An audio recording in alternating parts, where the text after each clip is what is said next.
Salutare, dragi prieteni, și bine v-am regăsit la un nou videoclip pe canalul meu de YouTube, Fermierul Adrian. Astăzi vreau să vă prezint ceva.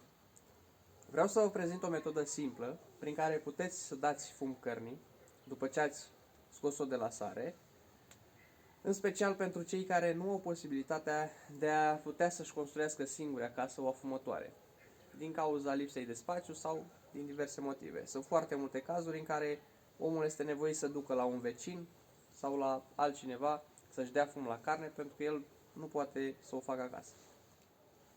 Țin să menționez că eu am o afumătoare deja construită pe care o folosesc în fiecare an, dar special pentru dumneavoastră am improvizat această afumătoare ca să vă pot arăta cum puteți proceda simplu, iar după ce vă terminați treaba puteți să o dezmembrați, puteți să-i faceți ce vreți. O să aveți nevoie de un simplu butoi, dar un butoi din tablă, nu unul din plastic, pentru că acela o să se topească și nu știu ce o să iasă după. Un butoi care să aibă capetele laterale, cel de sus și cel de jos, tăiat. Deci să fie practic doar corpul simplu. Trebuie montat pe un suport undeva la 20 de cm la nivelul pământului, solului sau unde îl așezați. Indicat ar fi să-l așezați într-un spațiu deschis, pentru că așezându-l într-un spațiu închis, în primul rând o să vă afume de nu o să puteți să faceți nimic acolo și în al doilea rând există pericolul de incendiu, ceea ce nu vă recomand și o să fie foarte periculos, așa că aveți grijă. Încă ceva, am uitat să menționez ceva destul de important. În funcție de preferințe, putem da fum cărnii folosind un rumeguș de fag, de prun, de brad, dar mai rar de brad. Cel mai bun gust pe care îl poate lua carnea este în urma afumării cu rumegușul de fag și cel de prun. Cel de prun afumă foarte bine. Asta o spun din experiență, acum dumneavoastră puteți să afumați orice fel de rumeguș doriți. Imediat vă arăt și cum puteți să vă procurați rumegușul dacă aveți pe acasă doar o simplă drujbă și o bucată de lemn mai groasă. În minutele ce vor urma vă voi arăta întreg procesul prin care putem să afumăm produsele noastre pe care le vom așeza pe masa de Crăciun cu această minunată afumătoare improvizată. Haideți să dăm drum la treabă. După cum se poate vedea, eu deja mi-am procurat rumeguș pentru că am nevoie să afum carnea astăzi. Carnea o țin cam o zi la fum. Cam de dimineață este ora undeva 9:30 până când se întunecă. 5:30, chiar 6, e numai de ajuns. Își ia fum cât îi trebuie. Dar așa cum v-am spus, vă arăt imediat și dumneavoastră cum puteți să vă procurați singuri acasă acest rumeguș.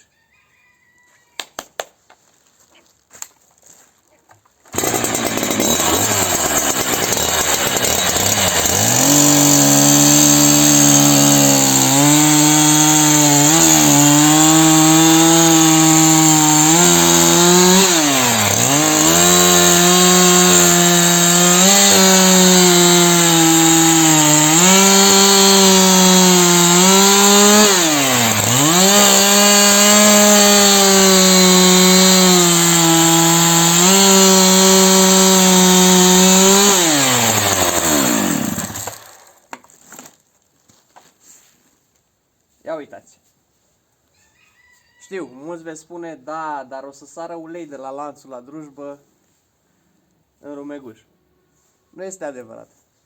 Drujba este proiectată în așa fel încât uleiul să fie aruncat în față, nu în spate. Așa că aveți toată încrederea.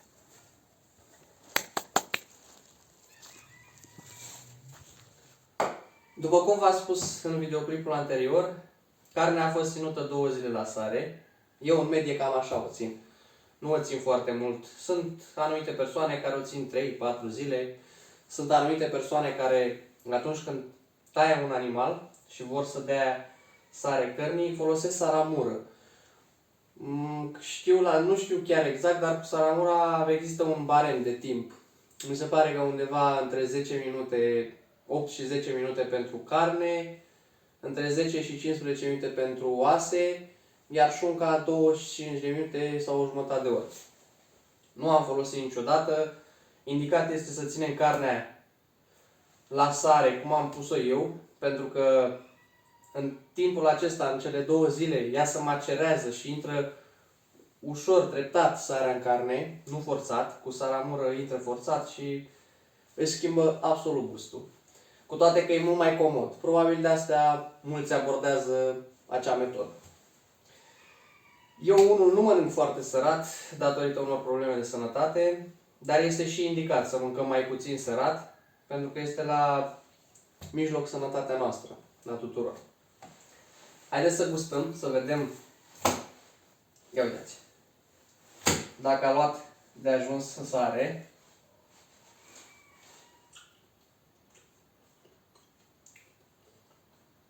Senzațional. A luat exact cât trebuie. Exact cât a trebuit.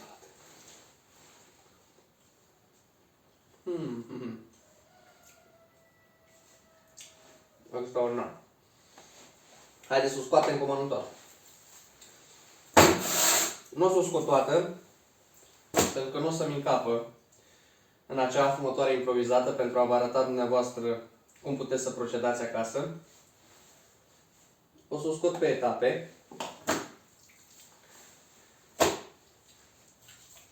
Cu siguranță nu cred că o să pot să-i dau astăzi fum la toată, pentru că vedeți ce este aici.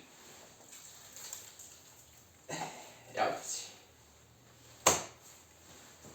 Carne dintr-un purcel din primăvară, a avut undeva la 8 luni și a luat în greutate undeva în jur de 200 kg. Bineînțeles, a fost crescut la stână, cu zer, cu boave, porumb și uruială din porumb și grâu. Bio.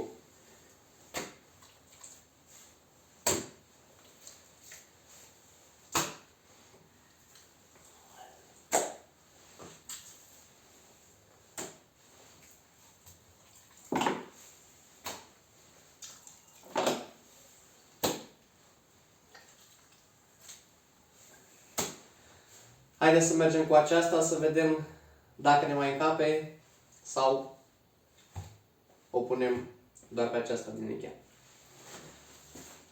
Așadar, după cum v-am spus mai devreme, tot ce aveți nevoie este un butoi de tablă, fără capete laterale, de niște șipci de lemn sau chiar și de metal, nu contează, ceva de genul, și de cârlige, bineînțeles. Sfatul meu: atunci când luați bucata de carne, dacă ați lăsat-o mai mare, din cauza căldurii, ea se va rupe. Iar sfatul meu este să agățați de undeva, uitați, mai de aici, nu de aici, pentru că o să rupă și o să vă treziți cu ea jos, în rumeguș.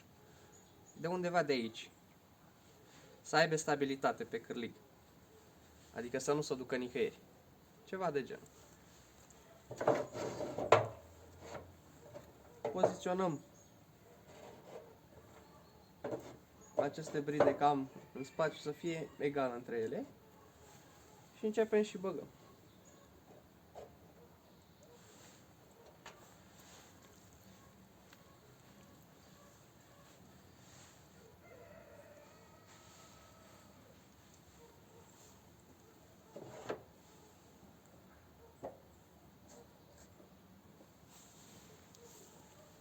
Imediat o să vă arăt și aici înăuntru cum sunt așezate. O să iau camera. Dar numai puțin să termin de așezat.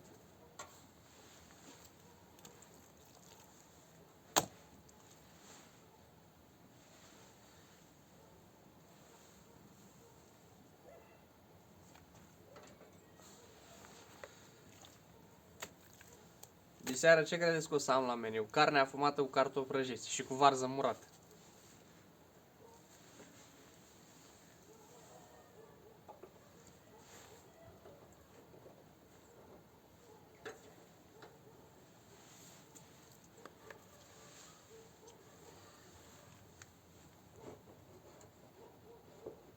După ce am așezat primul rând, cu puțin spațiu între ele, ca fumul să poată pătrundă pe lângă fiecare bucată de carne în parte, să acopere toată suprafața, venim cu al doilea rând.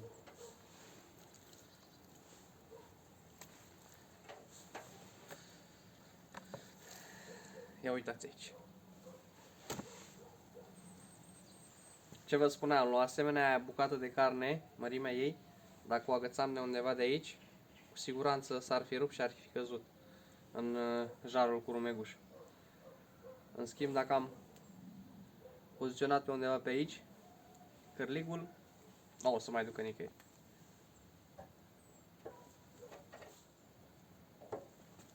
O să trebuiască să mă duc după cărlige pentru că am rămas fără. Am socotit greșit.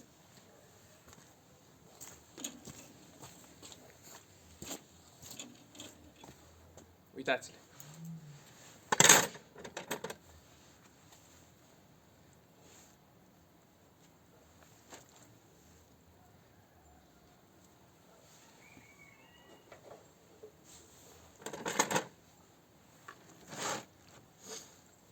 Cred că am exagerat puțin când le-am lăsat atât de mari.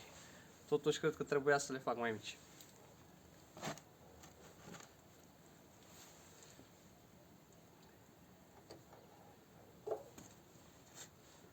Haideți să întorc camera să vedeți și dumneavoastră cum le-am poziționat în afumătoare.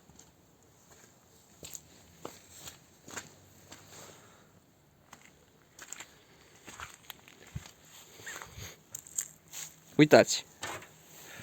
După cum vă spuneam, trebuie lăsat puțin spațiu între rânduri și între bucățile de carne ca fumul să poată pătrunde peste tot.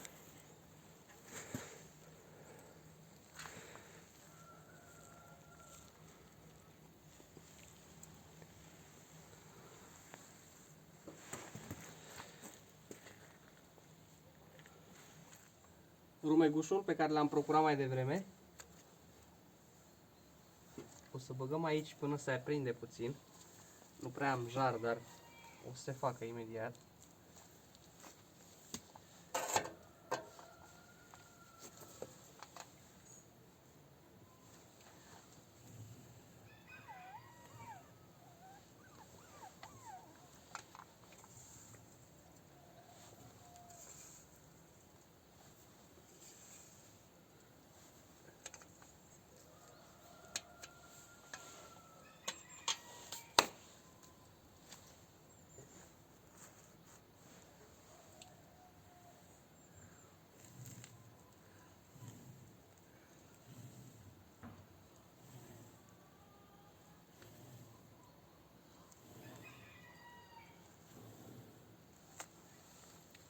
Vom pune și un lemn în timp ce arde rumegușul să ardă și un lemn ca să rămână jar, pentru că dacă nu avem jar degeaba punem rumegușul, că nu facem nicio treabă. După ce a pornit fumul, partea de sus, rețineți, foarte important, trebuie acoperită, deoarece ca fumul să vină de jos, vom pune două bețe, uitați așa, și acesta aici, iar cu acesta o să vină acoperit așa, pentru că fumul când vine de aici o să intre pe aici și se întoarce și își formează un circuit.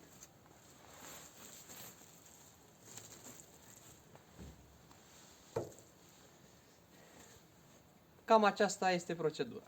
Acum nu rămâne decât să întreținem fumul, din când în când aruncăm o mână de rumeguș pe jarul format de la acel lemn pe care l-am pus, de vi l-am arătat mai devreme, și în caz că se duce în timp, că în atâtea ore vă dați seama se consumă, mai aruncați cât un lemn. Și tot așa, trebuie verificată cam din oră în oră, să zicem, să nu ia foc, pentru că există posibilitatea să poată să ia foc și o să faceți grătar înainte de termen. Deci trebuie verificat constant și când considerați că a luat fum de ajuns, puteți să opriți, scoateți și băgați următoarea etapă de carne. Cam atât pentru ziua de azi, dragi prieteni. Sper ca pentru unii dintre voi ceea ce v-am prezentat eu astăzi să vă ajute și să vă fie de folos. Dar sunt sigur că pentru unii chiar va fi, pentru că eu personal cunosc foarte multe situații în care anumiți prietenii mei, familii, nu au unde să afume carnea aia pe care mulți dintre ei o cumpără de Crăciun. Pentru că în zilele noastre s-a ajuns undeva unde românul e din ce în ce mai comod. Chiar și la țară românii muncesc din ce în ce mai puțin și nu știu unde o să ajungem în ritmul acesta. Toți vrem bani, toți vrem să trăim bine, dar muncă puțină. Dacă s-ar putea să cadă din cer, ar fi totul extraordinar. Fără muncă niciodată nu o să putem face nimic. Și încă un lucru. Personal, cred că orice se întâmplă în jurul nostru și orice s-ar întâmpla, trebuie să ne mulțumim cu atât cât avem și cât putem să facem. Pentru că această viață ne este dată să o trăim, nu să alergăm după anumite chestii materiale și când ne trezim la o anumită vârstă, considerăm că de fapt am irosit timp degeaba. Așadar, bucurați-vă de prieteni, bucurați-vă de familie, faceți copii, că trebuie să ducem neamul românesc mai departe, și bucurați-vă de tot ce ne înconjoară. Până data viitoare, vă salut, vă respect și spor la treabă.